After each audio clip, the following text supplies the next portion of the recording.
kita terus ke soalan temuduga lah. Okey. So boleh kenalkan sikit latar belakang Encik sebelum ni, dan juga jawatan dan juga tanggungjawab Encik dalam agensi BH ni. Agensi. Jangan padam je cikgu kau dengar. Okey, nama saya Azlan Sani bin Zawawi atau dipanggil Landu Zawawi. Usia 46 tahun. Kerjaya saya sebagai penerbit, pengarah, penulis skrip untuk dulu drama lah dengan Scope Production selama 15 tahun. Pangkat terakhir sana producer dengan Datuk Su Aslam. Kemudian dalam sekarang ni saya banyak buat iklan lah. Iklan termasuk di Australia, company Australia, but based here. Okay. Tentang yang you cakap agensi Brotherhood tu, sebenarnya Brotherhood ni kita bukanlah agensi, kita bukanlah NGO pun tak, kita diharamkan. Brotherhood ni adalah satu pergerakan yang diharamkan oleh kerajaan Malaysia, tetapi kita diterima pada peringkat kementerian. Ending dia kita diterima peringkat kementerian. Menteri tahu kita. Sebab tu masih ada kes-kes yang kita ditangkap. Macam sekarang ni Kuantan dah kena standby lawyer. Kuantan pun sedang akan ada arah tangkap buat kerja-kerja macam ni. So you boleh panggil kita sebagai satu gerakan. Kita bukan NGO, kita bukan jabatan, kita bukan apa-apa. Kita satu gerakan. Walaupun diharamkan, tetapi kita ada satu yang dah diluluskan oleh kerajaan bawah ROS, iaitu dipanggil Persatuan Mangsa Kemalangan Jalan Raya Malaysia, ataupun short form dia Mangsa Kejam. Itu adalah yang sah. So selalunya kami menggunakan Mangsa Kejam ni sebagai satu tools untuk kita bersama kerajaan lah. Maksudnya dari segi formality lah. Tapi Brotherhood ni outlaw lah. Brotherhood ni memang 100% outlaw. Jawatan saya tak ada jawatan, saya sebagai pengasas saja. Dan orang kata nadi utama lah untuk kedua-dua Brotherhood, Ikatan Silaturahim Brotherhood dan juga Mangsa Kejam. Baik. Bila Encik menubuhkan Kelate juga? Kelate juga kita. Bukan. Bila Encik menubuhkan agensi ni, dan apakah motivasi utama Encik dalam nak start Brotherhood ni? Beres semua tersebut. Baik. Gini kita dia. Sebenarnya dia sebenarnya ramai lihat Brotherhood itu sebagai sesuatu benda yang sekarang. Sebenarnya Ikatan Silaturahim Brotherhood ni adalah satu penjenamaan semula, rebranding. Ini adalah kempen keselamatan jalan raya. Ramai orang tak nampak gua buat kelakar bodoh-bodoh seperti itu, orang tak nampak. Motif sebenarnya ini adalah kempen keselamatan jalan raya yang dijalankan secara kreatif daripada tahun 2007 lagi. So sekarang dah berapa tahun. So dahulunya jenama kami adalah Program Keselamatan Jalan Raya Dr. Moto. Itu dijalankan di dalam seluruh negeri, masuk satu Malaysia Sebagai gerakan juga. Tak, itu kempen keselamatan jalan raya. Itu memang ada kerjasama dengan JKJR, dengan JPJ, dengan itu besar, itu dengan GV Malaysia, Asia, GV Italy. Itu di peringkat antarabangsa pun sekali. So di Malaysia dan di antarabangsa. LCR MotoGP, LCR Honda, Lucio Cicanello itu antara penaja saya. Dengan apa-apa produk motosikal, Racing Boy pun ada lepas tu, GV, Kayaba, RKM, Triple S, banyak untuk branding yang taja kempen keselamatan jalan raya Dr. Moto. Kita ada satu program TV di TV2. Kita buat dalam bentuk host show. Nabil saya lantik dia sebagai pengacara lah. You boleh cek boleh di RTM Dr. Moto. Itu adalah kempen keselamatan jalan raya Dr. Moto. Di mana pengkhususan kita di situ adalah untuk mengajar orang bagaimana untuk servis motor, servis kereta, nak cek brake, nak cek tayar, apa-apa pengguna jalan raya, basic, asas. Daripada A lah. Ajar bagaimana nak menunggang dengan selamat kan, nak ambil corner macam mana kan. So benda-benda asas kepada pengguna jalan raya. Maksudnya kau bawa motor betul-betul. Maksudnya macam belajar lesen balik. Macam kau bawa motor bawa kereta betul-betul. Satu kempen. Kempen keselamatan jalan raya. Baik. Selepas tu kita bergerak, kita jenamakan sekali lagi sebagai satu kempen keselamatan jalan raya Landscope Mamat. Watak saya dalam Wadah-Wadah Kuala Lumpur sebagai salah satu pelakon utama Wadah-Wadah Kuala Lumpur bawah terbitan Scope Production Datuk Su Aslam. Bersama Landscope Mamat ni pula kita mengajar kepentingan undang-undang. Bagi contoh, sebab kita bekerjasama dengan PDRM, Undang-undang. dengan JPJ. So kita ajar pengguna jalan raya supaya kepentingan insurans, kepentingan membayar road tax, kepentingan mempunyai lesen memandu, benda-benda tentang undang-undang. Sebab kita lihat dari sudut undang-undang pula. Habis tu, gua masih lihat lagi banyak masalah penunggang kemalangan. Jadi gua study balik. Nak cakap suruh bawa betul-betul dah buat. Nak suruh cakap pasal kepentingan insurans dan sebagainya pun dah buat. So apa lagi yang aku miss? Masih banyak lagi kemalangan jalan raya. Dan aku lihat struktur jalan di Malaysia ni. Dan aku study bagaimana pembinaan, bagaimana kualiti, bagaimana TMP, Traffic Management Plan, bagaimana SOP dalam penyelenggaraan jalan raya sangat teruk. Malaysia ni sangat teruk. Sebenarnya nak buat jalan raya di Malaysia ni antara yang termahal di dunia. Kalau you compare dengan negara lain, even Thailand ni, Indonesia, Malaysia masih ranking kos yang paling mahal di dunia. So kita mula cek tentang kelemahan sistem penyelenggaraan jalan raya Malaysia. So tertubuhlah apa yang dipanggil Ikatan Silaturahim Brotherhood Malaysia, di mana kita sebenarnya kita attack sistem. Mana-mana sistem PBT, mana-mana sistem JKR, mana-mana sistem syarikat utility, TNB, IWK, Maxi, Celcom, utility ni yang hari ni turap, esok dia koyak balik, kan? Air Selangor, pipe, syarikat air Johor, satu Malaysia kita attack. Mana yang silap kita attack, tetapi kita tak attack orang, kita attack sistem. Sebab nama kita Ikatan Silaturahim Brotherhood, maksudnya sesama manusia kita berkawan, tetapi aku attack sistem kau. Sebab itulah fungsi nama Ikatan Silaturahim Brotherhood. Maksudnya kalau aku cakap yang betul, kau kena dengar, kau kena repair sistem kau. Sebab tu sampai sekarang, walaupun dah banyak kali kena tangkap, termasuk member aku ni kena tangkap juga, tetapi tidak ada sabitan. Satu sabitan pun tidak ada.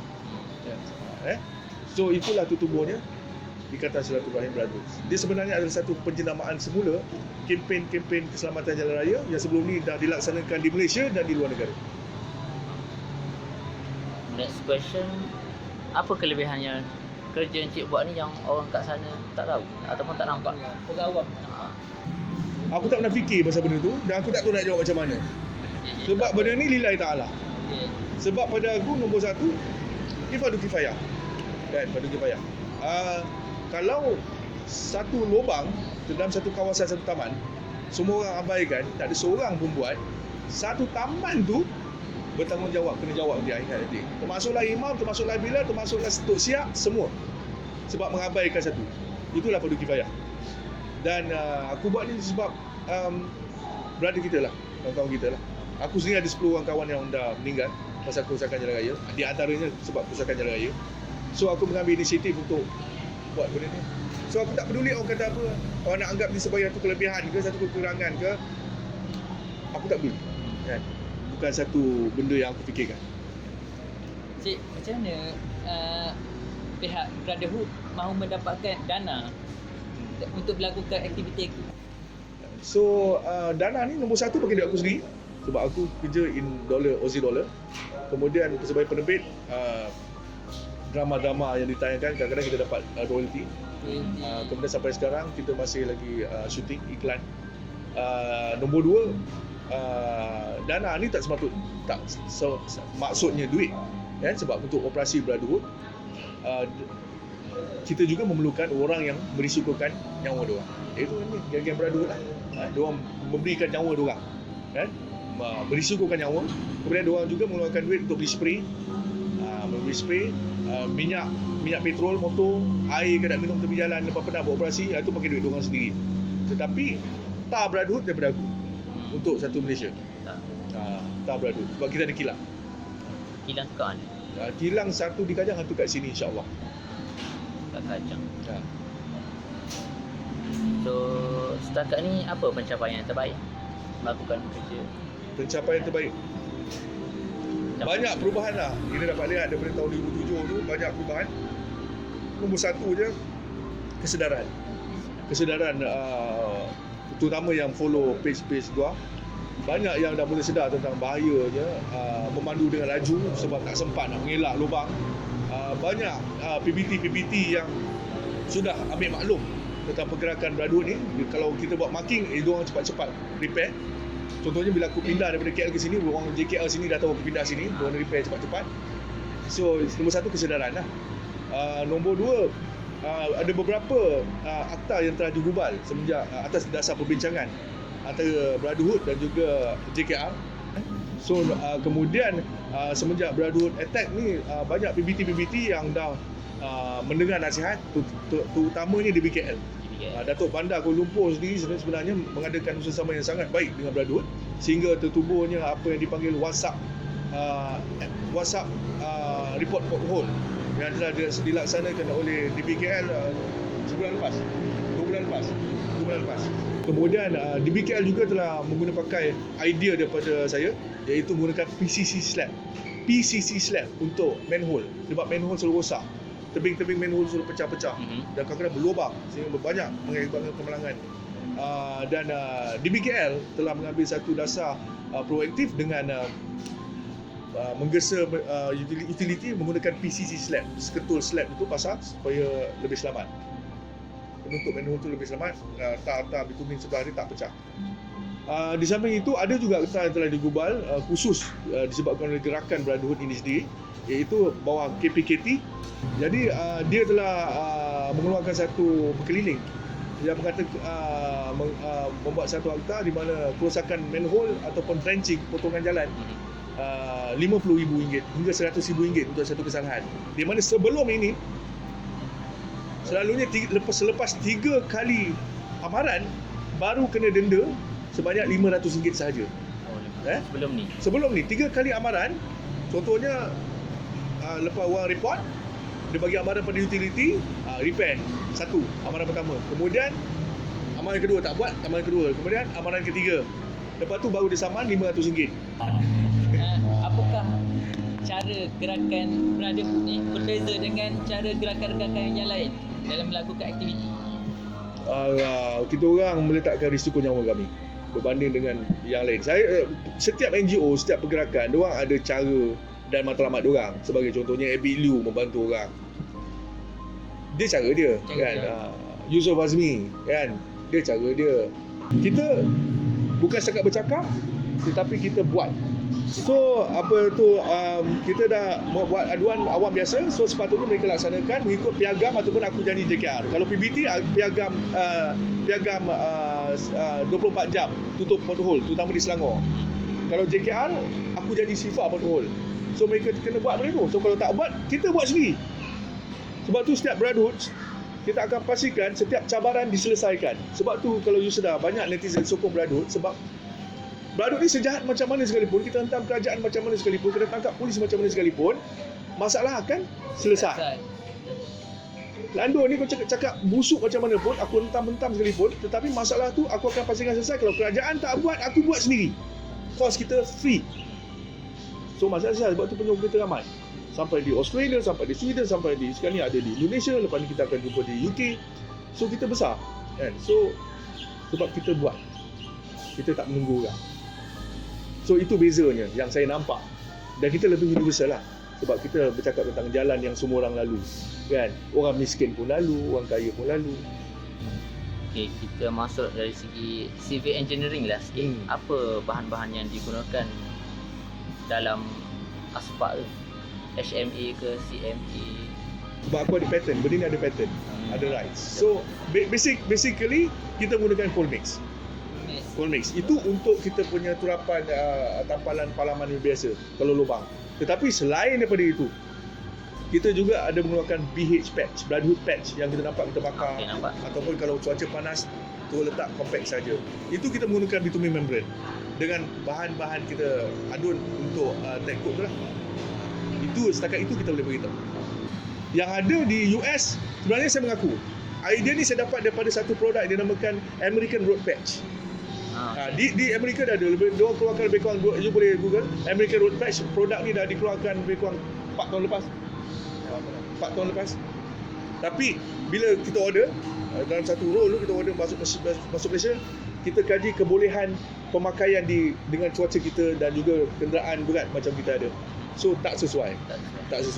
So kita tambah baik produk tu. Dan American Road Patch hanya menggunakan granule, apa yang panggil granule atau sebut-sebut pasir. Tak boleh, JKR tak boleh. So kita menggunakan sistem JKR sendiri, di mana kita ada satu top kita pakai premix, sebiji macam jalan, nanti you all tengok belakang kita, memang spek JKR. Dan dia akan menjadikan turapan itu kekal. Kemudian kita ada top bauxite, kemudian kita ada top getah, kita ada top campuran getah dengan bauxite, dan kita ada campuran iron ore ataupun apa yang dipanggil slag, taik besi untuk laluan kawasan-kawasan industri. So kita ada banyak jenis.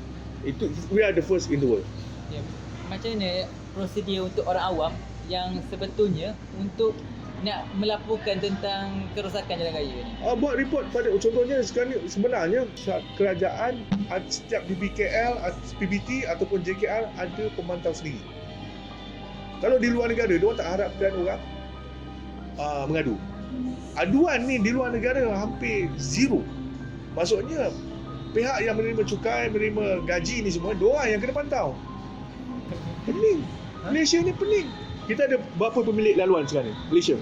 Aku tanya kau, berapa pemilik laluan? Ada Persekutuan Negeri dengan PBT. Salah.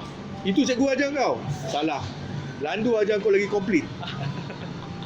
JKR ada dua bahagian. Satu JKR federal, satu JKR negeri. Funding lain-lain. Diorang takkan. Baik kau tulis ni. Kau nak belajar sekarang. Funding lain-lain. Okey? JKR Persekutuan, JKR negeri. Kemudian kita ada jalan-jalan PBT. Kemudian kita ada lagi jalan-jalan di bawah developer yang belum serah lagi kepada kerajaan. Sebagai contohnya jalan Eco. Sebagai contohnya jalan bawah SP Setia. Kemudian dia ada jalan-jalan JLC. Felda ke tengah, luar bandar. Kemudian kita ada nombor 6, jalan-jalan kampung. Jalan-jalan kampung bawah kementerian yang lain. Itu di bawah Kementerian Pembangunan Wilayah Persekutuan dan Kementerian Luar Bandar. Itu benda yang lain. Kemudian tambah lagi, dia ada jalan persekutuan yang dipinjamkan kepada pemaju. Sebagai contohnya Sandabi, jalan federal dekat Kelang. Jalan JKR Persekutuan dipinjamkan kepada Sandabi, pemaju. So, apa yang kita gesa adalah pemilik laluan mesti bertanggungjawab menyediakan pemantauan yang baik. Itu basic di luar negara.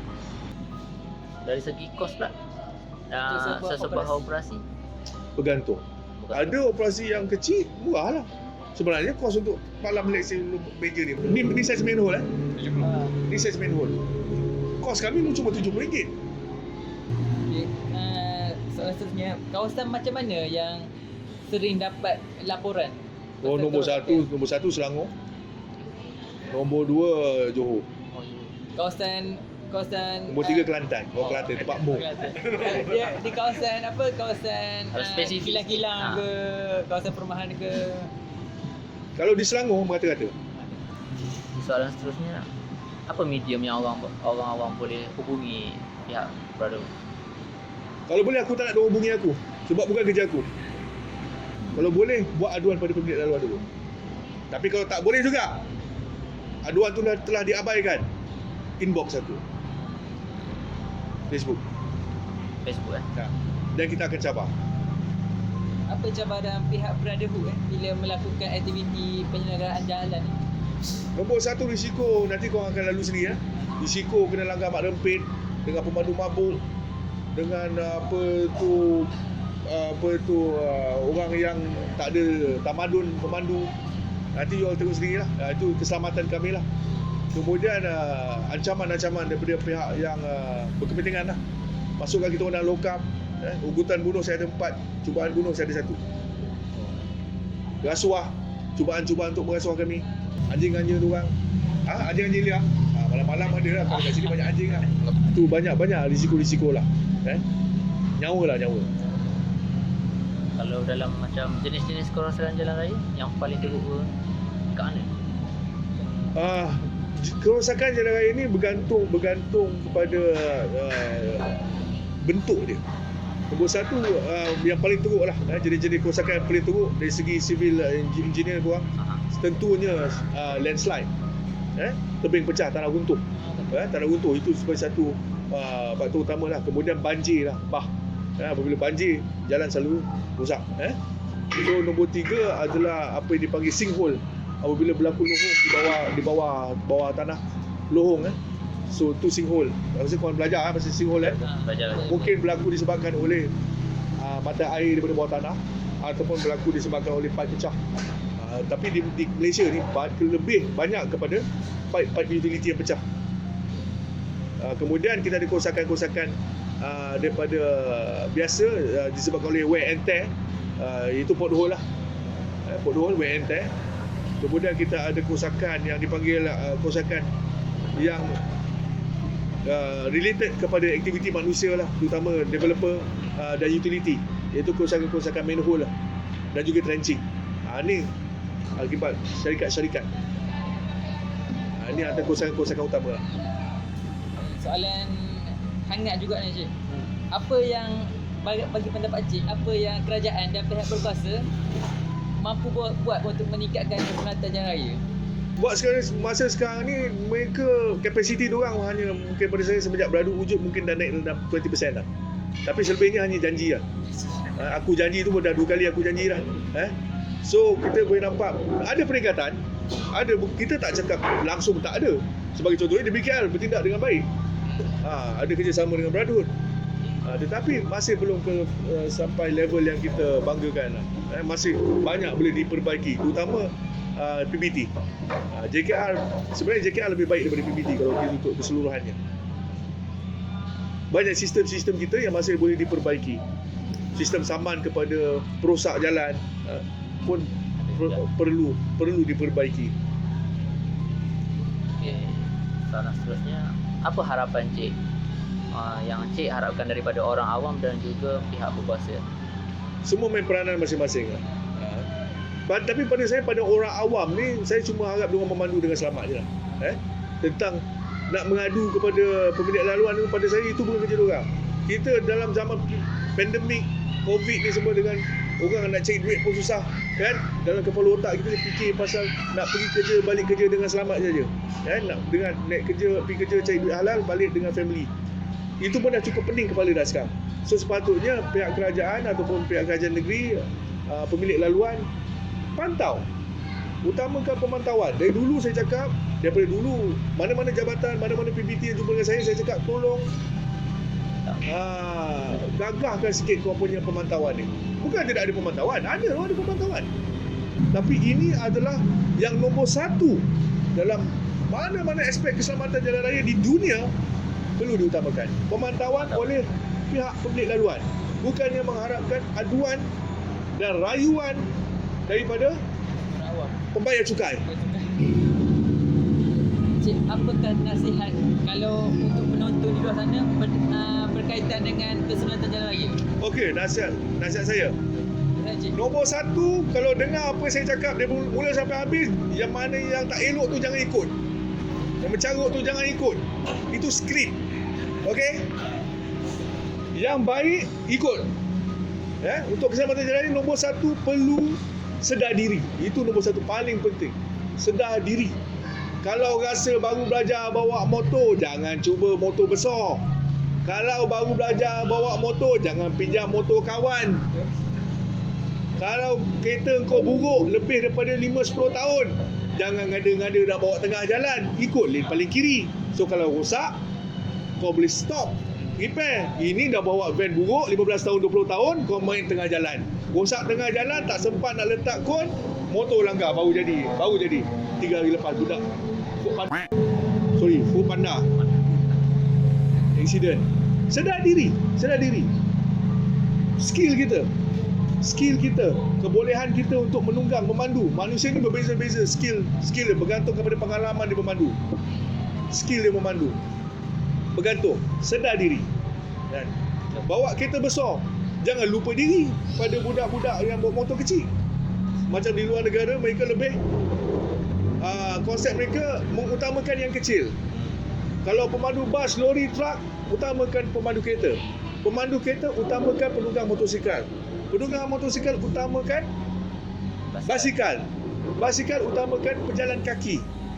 Sedar diri dan jangan lupa diri. Itu yang paling utama. Dan kemudian kepada pihak jabatan PBT, laksanakan tanggungjawab. Amanah, tanggungjawab berbayar.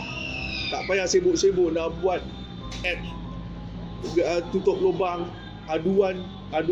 So korang sebagai golongan muda, bawa perubahan dengan berani, dengan lantang.